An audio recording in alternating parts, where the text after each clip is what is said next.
It's now time for another episode of the Off-Road Toolbox. A Jeepers guide to everything off-road. Powered by Best Price Trailers.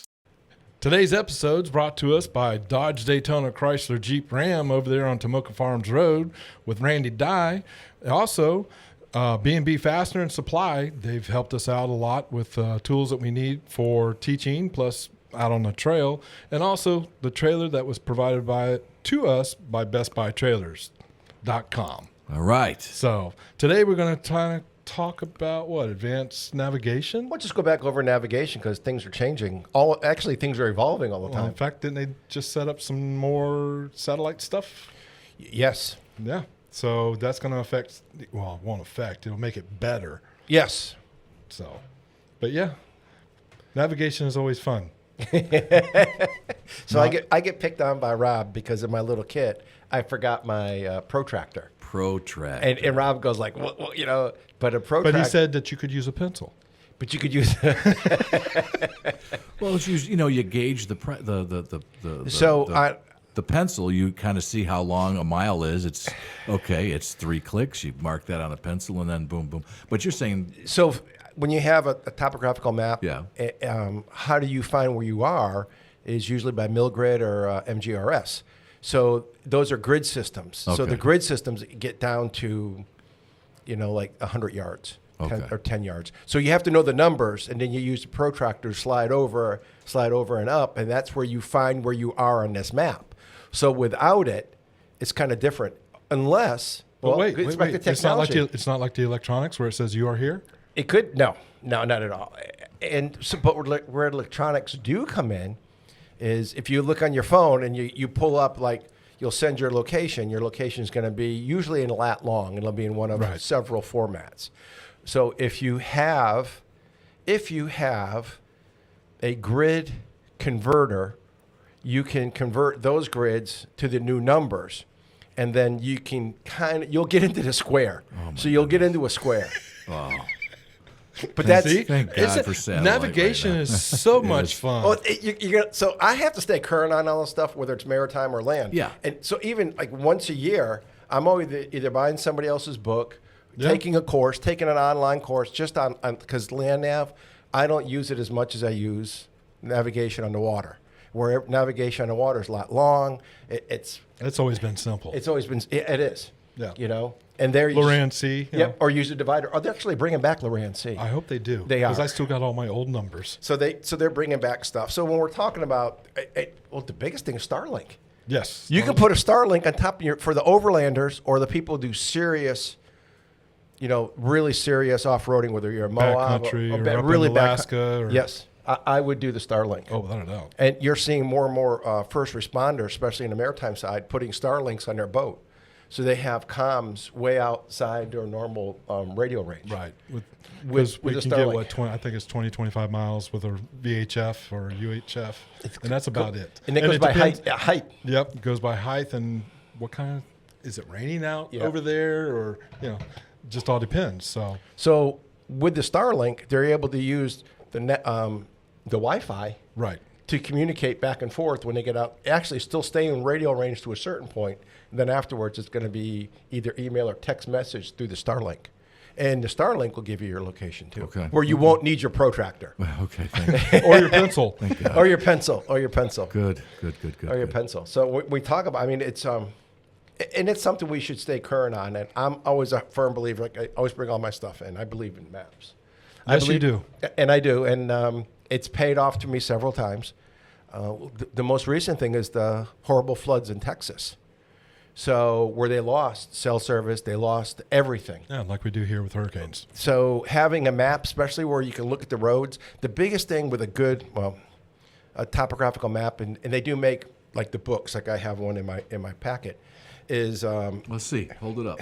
Here he goes. For those of you who are listening, you can go to our YouTube channel, which is at Jeep Beach Official, to see what Bart has. And he's holding up this. So this is always in my Jeep. Ancient packet Yes. of stuff from the 70s. It's called a map case. It's called a map case. Map right? case. That's there's waterproof. Maps and there's papers, there's topographical maps. So the areas that I normally go in, Yeah. I have it in here. Okay. Some of the parks that are in here, some of the state forests that are in here, but or whatever state I'm working in. Like so for Florida, and this poor thing is old.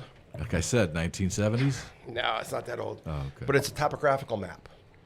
So we start getting to the stuff that you wrote.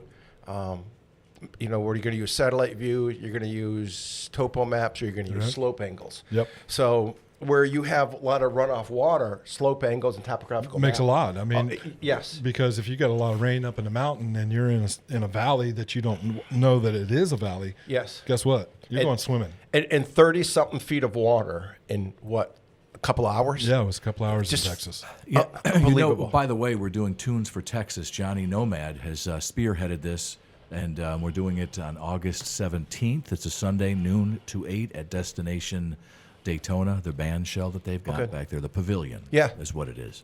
And a lot of information will be up on the Jeep Beach website. In fact, I think it's already out there on social media. So. Yeah, so it's, keep an eye out for it. Tunes for Texas. It's for a good cause. Johnny is he's lived there. He lived in that hill country for about 12 years, I think he said. Wow. So he's kind of tied into it. He knows a lot of that area.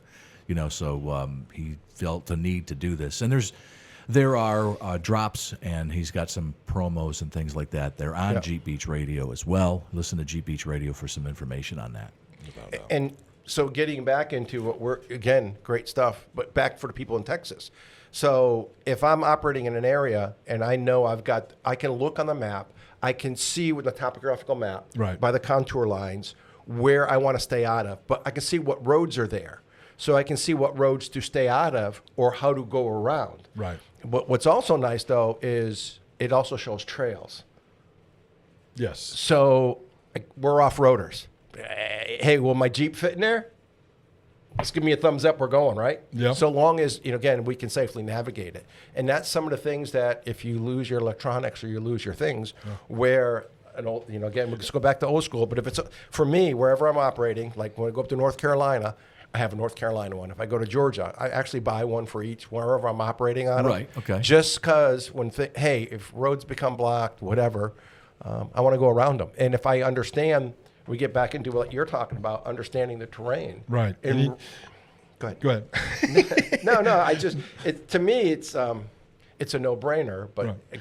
Well, too, as on electronics, you really don't see that unless you have an app that gives you the typos. Exactly. And if you don't have the typos, all you see is just a single plane. You see right, left, green, whatever. Or you're using satellite. If you're even using satellite, you're not going to see the change in terrain. Is there some topographical programs on? So the ones we like to use, go ahead. Gia and my mind's slipping the second Onyx. one. Onyx. Oh, yes. Onyx. Okay. CalTopo. I mean, there's a whole bunch of people that make that make these apps that you can use, and you can actually go. We're talking about the layers. So what layers do you put on your Right. What map? do you want to have on there? Do you want mountainous? Do you want just the plains to see where there's dips and valleys? Yes. And that's kind of is it wooded? And they're getting better all the time. Yes. So for me, actually, I go way back because they have some maps back to the 1800s that you can overlay onto a new area. Onto a new area to see what's changed and where. So whenever going exploring, I'll change the layers, and you can change the layers on your map. So you can make them so you can see, and you can overlay maps, layers on your map to make. So to me, it's kind of cool. So I've always, especially when I'm doing law enforcement guys, I'll pull up the oldest map for the area, and then I'll overlay that, and I'll do our trail ride. And I'll actually be using trails that were from the 1800s or 1900s. And then we come across stuff like, hey, wait a minute. This is this is something that hasn't been seen in a long time versus well-beaten path. Well-beaten path. And that's just kind of, to me, like I said, that's just always some neat stuff. But yeah, I mean, we're all getting to the point where we're relying on satellites so much, but we're not looking at the big picture. Yeah. Yes, it can get you from point A to point B. You can put in where you want to go, so on and so forth. But if you understand maps, and you can open up a paper map, because there are going to be times when there's storms out there that you're not going to get a signal through. And unless you download the map and you're running on that map. Correct. Or not only do I download it and I print it. Yes. So not only do I put it on usually it's my iPad versus my phone, or I can actually link it to my Garmin GPS, so I can build all this on the computer, and you can do all your whole outlay on your computer, and then you can send it to, Correct. or you can share it. So if you're doing a group ride, whatever, I always, after that, I'll print out the map. See, that's why everybody got mad at me when I got to TRX, because I'm able to do it on the computer, Yes. at home, Yes. make it all right to where I want it to be, Yep. put it on my thing, and I'm like, okay, let's go. Yep. And they're like, well, what about us? Well, you know, But now on so if you look at some of the updates, it should be Bluetooth shareable. yes. So again, and this is not throttles and triggers are my forte, but I'm learning more and more, even being a grumpy old guy. That That's two of us.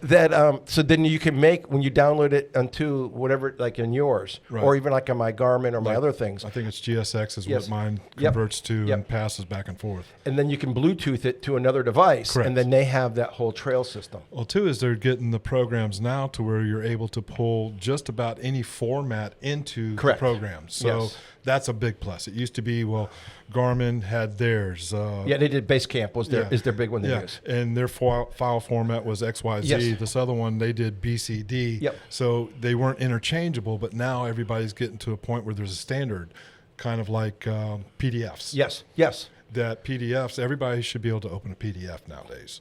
true. So that's kind of where our mapping systems are going to. And I'll tell people, I'll always tell you, print it out. Print it out, put it in a gallon Ziploc bag, put it in a bag so it's waterproof, have it. But the also nice thing is you can, on some of these trail ones, they'll even put hazards. So Yes. people can update and say, hey, wait a minute, this there's a bigger gully now, or this is washed out. And you can actually put that, and then when you start getting to it, you can mark that as a hazard. Onyx. Right now I'm kind of He's playing with it. playing with the Onyx map on Yep. the iPhone. Yes, So but you're in kinda- satellite view, which satellite view, again, I use them all, and I'll go back and forth and through them because I want different views for different things. But I'm so used to using topographical maps, topo maps, that I can see more Oh with yeah. it. You know what? Here they do have an option for that. Yes. But Yes. that's the paid option. Yep. Yeah. Oh, is it? Yeah. Okay. Yeah, it's the upgrade option. Yeah, if you go with Onyx, you get the Mac Daddy. I think it's $99 for a year. For a It's year. worth it, and you get everything. Yeah. So And for us, so I have 3 or 4 different systems because it depends on who I'm working with. Okay. So like the fire service, they use Avenza. Okay. Another group was going to use Gaia. Another group uses a big search and rescue groups use CalTopo. You know, so I'll have different, and they're all learning. And do you have all of them? Yes, sir, I do. Do you? I actually have like 7. You pay for those? Yes, sir, I do. Oh, wow. Well, I write them off for my company. Okay, good deal. But now some of them are just $29 a year. Okay. Right. You know, but then when you start going up and up and up, and But oh, yeah, I Yeah, mean, you're just talking about depending on 4 different ones. oh yeah, it adds You up know? quick. You could Yeah. be I think Onyx is the most expensive. Onyx is like $99 for the Mac 99. Daddy for a year. Yeah. In fact, I just picked it up. They go on sale all the time. Yes. They just did a 50% off, and I picked it up for like $40. And then you can get like the Gaia, the good one, and that's like $40 or $49 a year. So there's a bunch of for us. This is what we do. So we go out there. So it's also we're responsible for people, and we take Right. them out there. So granted, the beach ride is not so bad. We don't have to No. worry about it. Point A to point B. Yep. But some other places that we go, it's Well, like Ocala. I mean, yes. granted it's flat and all that, but you can get twisted around and get just So every time I'm teaching, and again, I'll pick on FWC. I pick on them a lot. I'll tell them, mark the trailhead. Yep. Tell them to mark the trailhead, and they don't mark the trailhead, and then I'll take them way out. But they're already trails I've already driven because I always go through, always in advance, always drive the trails, look for hazards, look for things, set everything up. So, but I know at the point I'm going to say, all right, you take us to the next location, but they didn't mark the trailhead. right. No. So where can we get those paper versions of the maps of those? You can top print it right areas? out. So now a lot of these you can order online. Okay. But now if you have if you draw your own route, whether you use Onyx, or Gaia, CalTopo, any of these other ones, you can actually after you draw, you can start on your computer. You actually start on your computer. You do your route. You save that file. Then you can download it either by cable. Usually it's cable or Bluetooth Right. to your device or to your phone. Okay. And then once you do that, you can also then hit print from your computer, and you can actually print the map out with now what do you want to use? Do you want to use lat long, or do you want to use the military grids or any of the other grid systems? Right. Okay. And that's right on the map, so you can then locate and find things. Right. But too, and here's something else. I mean, it's the worst thing that could happen is you lose your vehicle. How are you getting out? But I carry a handheld. Not everybody does. So that's why that's why we're saying print it out and carry it with you. Oh, excellent. Because yes, I do carry. Actually, my handheld GPS is the Garmin Montana 700 or whatever it is now. With the InReach, but that's always I can plug that in and work it as a car unit, or I can just use it. But I download my files onto it. And the number one thing is turn on your breadcrumbs. Yes, without a doubt. Turn on your tracking cookies, because that means wherever you go, it leaves a little mark on your GPS. Okay. So if you need to turn around and go back or find your way back, you can see which way your arrow was going in. Correct. You can just go opposite of what it was. Yes, and just follow the red. It's going to be red or blue. Red, blue. Yep. Popcorn. Yep. You just find the little crumbs that come to bring your way all the way back, and and when you're out there, if you find a hazard, take your time, stop, mark it as a waypoint, and put in what it is. You know what a lot of people like to do is geocache. Remember Yes, that? It's the same thing. Yes, it's very much similar. Except they're getting what GPS coordinates. Then they then they figure out the puzzle or whatever, mark it. They do their thing. They leave their mark, and then they go on to the next. Correct. And then there's the whole treasure hunting thing. The one got found, but there's another guy that's got these treasures hidden all over the country in national parks. Really? Yeah, and some of them are worth a couple $100,000. Mm-hmm. Wow. There was one here in Florida in St. Augustine that was worth $1 million. No, really? Yep. See, there would have been that new Jeep for you. Well. Yep, it was kind of cool. So, I mean, there's all types of, but navigation is always evolving, ever changing. But it's going to come back to, it can come back to, again, so if you lose everything. Come back to paper. Or the paper, and if you have a compass, like I always carry a compass. Mm-hmm. Now a map and compass, I'm getting my way home. Yes. And especially, it looks real simple till you get out to some of the trails and look at the Ocala trails we could do. You can come to an intersection where there can be, if you're lucky, 2 trails, but you can have up to 6 or 8 little side trails. Branches off. And then if somebody's been through there afterwards, you're not backtracking over your tracks because you're lost. You're lost. And you don't have cell phone. A lot of places you don't have a cell phone service. So and you didn't bring your Starlink. Nope. And you don't have a WeBoost, which is a satellite or a cell phone signal booster.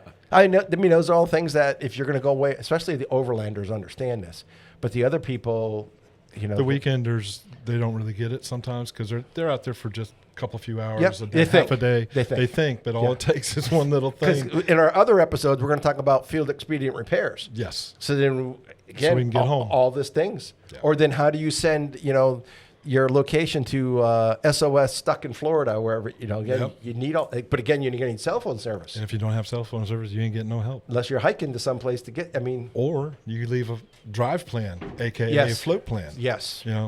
Even though you're going out with a group, always let somebody know where you're going. The family. So. It's the same thing with that.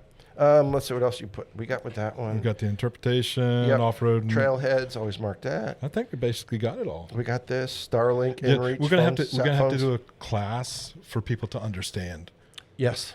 Whether it be a video online or in person. Or a fun day. We'll do a fun day and do a trail ride and make them go out and do it.